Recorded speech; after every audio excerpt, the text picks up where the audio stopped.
Students ये वाला video NEET 2022 aspirants के लिए, 23 नहीं, जिनकी इस समय काउंसलिंग चल रही है। सेकेंड राउंड की काउंसलिंग का रिजल्ट आया 14 नवंबर को, ठीक है।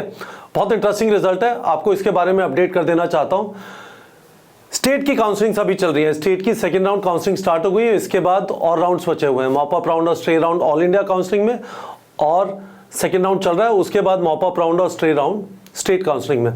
कुछ इंटरेस्टिंग चीजें सबसे पहले समझ लीजिए। मैंने पहले कभी नहीं देखा कि एम्स की सीटें किसी ने छोड़ी।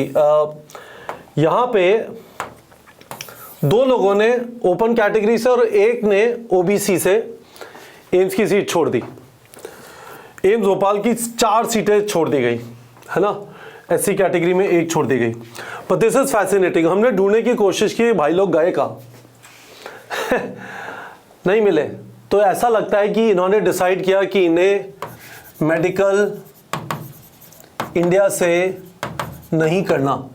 Either they have gone outside और इन्होंने हो सकता है इंजीनियरिंग ज्वाइन कर लिया, इन्होंने हो सकता है इंजीनियरिंग ज्वाइन कर लिया, है ना। तो काफी खूंखार चीज है, इंटरेस्टिंग चीज है। हो सकता है इन्होंने इंजीनियरिंग ज्वाइन कर लिया, ठीक है। ये पीडीएफ हमने नीट प्रेप के टेलीग्राम चैनल पे डाल दिया है। काफी सारे स्टूडेंट मुझे कह रहे थे कि सर आप जिस कंसोलिडेटेड फॉर्मेट में इस तरह से डाल देते हैं वो डाल दीजिए, इट वुड बी हेल्पफुल। आगे मॉप अप राउंड भी चालू होगा। तो यहाँ पे क्या क्या दिया हुआ है, ओपन कैटेगरी में ओपनिंग रैंक, ओपन कैटेगरी में क्लोजिंग रैंक, कितनी सीट अलॉट हुई राउंड 2 में, ओबीसी में ओपनिंग रैंक, ओबीसी में क्लोजिंग रैंक, कितनी सीटें अलॉट हुई राउंड 2 में, ईडब्ल्यूएस में ओपनिंग रैंक, ईडब्ल्यूएस में क्लोजिंग रैंक, ईडब्ल्यूएस में कितनी सीटें अलॉट हुई राउंड 2 में, एससी में ओपनिंग रैंक, एससी में क्लोजिंग रैंक, एससी में कितनी सीट्स अलॉट हुई राउंड 2 में, सिमिलरली एसटी के लिए, है ना। एक और डेटा देख लेते हैं, इससे कट ऑफ कहाँ पहुंच गई। तो जरा रैंक जाके देख लेते हैं लास्ट कॉलेज की, है ना। उससे एक और सवाल का जवाब मिल जाएगा। इस बार कट ऑफ बढ़ी है गिरी है, लग रहा है कट ऑफ गिरी है, क्योंकि यहां पे यदि आप देखेंगे तो 19673, इसका मतलब 602 पे कॉलेज मिल गया है ऑल इंडिया काउंसलिंग से। तो आपने जो वो भाषा सुनी होगी कट ऑफ वाली, अब एक बार इस पेज पे आ जाते हैं। मैं आपको बता देता हूं कट ऑफ का क्या मतलब होता है। यदि आपसे कोई कट ऑफ कहता है कट ऑफ बहुत बढ़ रही है, कलयुग आ गया, है ना,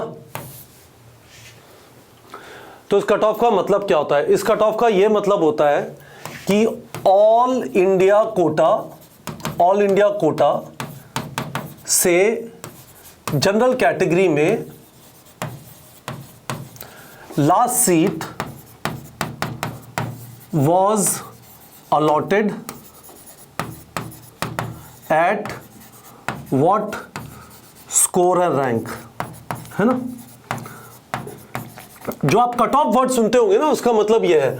तो राउंड 2 के बाद वो नंबर अभी 602 है और रैंक है, तो स्कोर है 602 और रैंक है कुछ 19,673। तो आप ये मान लीजिए कि इस साल की कट ऑफ ये है। इसका मतलब क्या है, इसका मतलब ये है, इस वाली चीज का मतलब ये है कि यदि आप नीट की तैयारी कर रहे हैं तो आप मोटा मोटा 605 के आसपास, सेफ है। आप कहेंगे सर कट ऑफ और भी तो बढ़ सकती है अगले साल। हाँ, कट ऑफ बढ़ सकती है, पर गवर्नमेंट हर साल 2 से 3 हजार सीटें ऐड कर रही है, ठीक है। तो वो वाली चीज वहां पे बैलेंस हो जाती है। अब इस वाली चीज के ऊपर आ जाते हैं जरा। रिजल्ट रिलीज हो गया, सेकंड राउंड स्टॉप राउंड है, ये चीज समझ लीजिए। यदि आपने सेकंड राउंड में सीट एक्सेप्ट कर ली ऑल इंडिया काउंसलिंग से, तो आप स्टेट काउंसलिंग में भी पार्टिसिपेट नहीं कर सकते। डेटाबेसेस आपस में बात करते हैं, ऑल इंडिया और स्टेट के। Director general of health services जो मिनिस्ट्री ऑफ हेल्थ के अंदर होते हैं, स्टेट पे और ऑल इंडिया मतलब सेंटर में, इनके जो डेटाबेसेस है आपस में बात करते हैं। तो आप रिस्क ले रहे हैं, यदि आपको यहाँ पे मिल गया, आपने हाँ कर दिया, फिर आप स्टेट में अप्लाई कर रहे हैं, तो आप जो भी डिसीजन आगे लेते हैं, इसमें गड़बड़ ये हुई है। मैं आपको एक और चीज दिखा देता हूँ। खासकर फॉर एग्जांपल जैसे यूपी को देखें तो वहाँ पे बच्चों के साथ एक गड़बड़ हो चुकी है। तो मैं आपको दिखाता हूँ, ये शेड्यूल था, है ना, इनिशियली शेड्यूल। अब इस शेड्यूल को जरा समझने की कोशिश करेंगे और गाइस थोड़ा पेशेंस रखिएगा, यहाँ पे है ना हमारी कोशिश ये होती है कि ढिंचक की जगह आपको थोड़ी प्रिसाइज चीज़ें बता दें। तो देखिए इनिशियली शेड्यूल ऐसा था, ये राउंड 2 पे रहता है ना, देखिए तो ये जो कॉलेज अलॉट होना था ये थोड़ा डिले हो गया, ये अलॉट हुआ 14 नवंबर को। अब स्टूडेंट्स को इसके बाद टाइम दिया गया है 22 नवंबर तक ज्वाइन करने के लिए, if I am not wrong 22 नवंबर तक ज्वाइन करने के लिए टाइम दिया गया, ठीक है। अब राउंड 2 की जो काउंसलिंग है उसके अंदर यदि ये इसके साथ साथ नहीं चलता तो देखिए स्टूडेंट्स को प्रॉब्लम क्या होगी। हाँ, स्टूडेंट्स को क्या प्रॉब्लम होगी, एक मिनट। हाँ, स्टूडेंट्स को क्या प्रॉब्लम होगी, ये लास्ट डेट ऑफ ज्वाइनिंग है,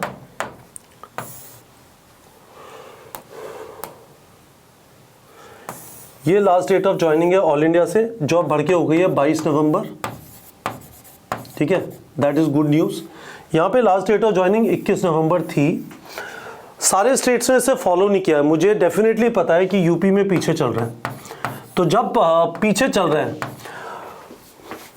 लेट्स से यहाँ पे 22 नवंबर है, यहाँ पे 21 नवंबर, लेट्स से 21 बढ़ के 23 नवंबर हो जाता है, स्टूडेंट के पास ऑप्शन है चूज करने का।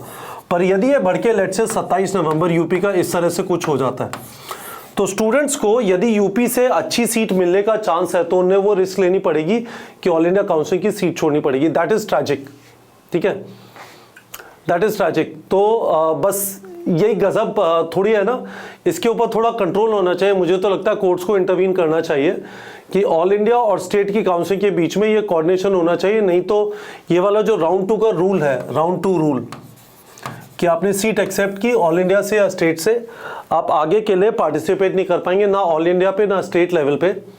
इसकी वजह से ये कोऑर्डिनेशन ज़्यादा अच्छा होना चाहिए, इस समय पे हो नहीं रहा है, ठीक है।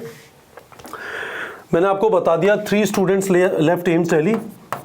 इसके बाद आपका है मॉपअप राउंड, और मॉपअप राउंड के लिए याद रखिएगा फ्रेश रजिस्ट्रेशन होंगे,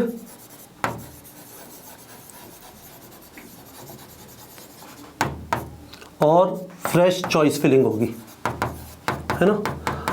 पर यदि आप ऑल इंडिया की सीट छोड़ रहे हैं इसमें पार्टिसिपेट करने के लिए, तो याद रखिएगा आप रिस्क ले रहे हैं, क्योंकि इसमें नंबर ऑफ सीट्स कम हो जाएंगी, इसमें नंबर ऑफ सीट्स कम हो जाएंगी।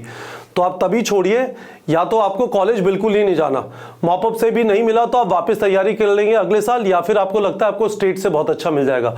मैं वापस बता देता हूँ कौन से लोगों को छोड़ना चाहिए। जिनको लगता है उनको जो कॉलेज मिला है उनको जाना ही नहीं है वहाँ पे। फॉर एग्जांपल आप नॉर्थ से हैं, आपको साउथ में कॉलेज मिला है, नया कॉलेज है, आपको लगता है वहाँ पे लैंग्वेज वगैरह के इश्यूज होंगे, आप वहाँ पे सेटल नहीं हो पाएंगे, छोड़ दिया, और आप होप कर रहे हैं कि आपको स्टेट से अच्छा कॉलेज मिल जाए, या फिर आप मॉपअप के लिए एलिजिबल हो जाएंगे, आप छोड़ देंगे तो उसके बाद आप मॉपअप से होप कर रहे हैं, ठीक है। पर सोच समझ के करिएगा, ये वाला जो है सोच समझ के ये वाली रिस्क लीजिएगा, ठीक है। मैंने इस वीडियो में चीज़ें कवर कर दी हैं। अब जब नेक्स्ट इसके बाद मॉपअप राउंड और स्टेट राउंड्स वगैरह चालू होंगे, हम आपको रेगुलरली अपडेट करते रहेंगे। कोशिश यहाँ पे इस चैनल पे हमारी यही है कि हम नीट से रिलेटेड जो भी इंफॉर्मेशन, जो भी न्यूज़ कुछ नई आ रही है, कुछ भी चेंजेस हो रहे हैं, हम आपको रेगुलरली अपडेट रखें। तो आप एक काम करिए, इस वाले चैनल को सब्सक्राइब कर लीजिए, बेल आइकॉन पे क्लिक कर लीजिए, जिससे कुछ भी हम आपको बताते हैं हम आपको ये प्रॉमिस कर सकते हैं कि यहाँ पे कोई डिंचक नहीं होगा। आप जाके पहले के वीडियोस देख सकते हैं, हम यहाँ पे बिल्कुल to the point NEET related बात ही करेंगे। तो मैंने आपको इस वाली वीडियो के थ्रू ऑल इंडिया काउंसिल के राउंड 2 के बारे में बता दिया। PDF ये वाला नीट प्रेप के टेलीग्राम चैनल पे है। मैं जो आपको PDF बता रहा था वो मैं इस वाले PDF की बात कर रहा था। ये वाला PDF नीट प्रेप के टेलीग्राम चैनल पर डाल दिया है। टेलीग्राम चैनल का लिंक वीडियो के डिस्क्रिप्शन में, ठीक है बच्चों।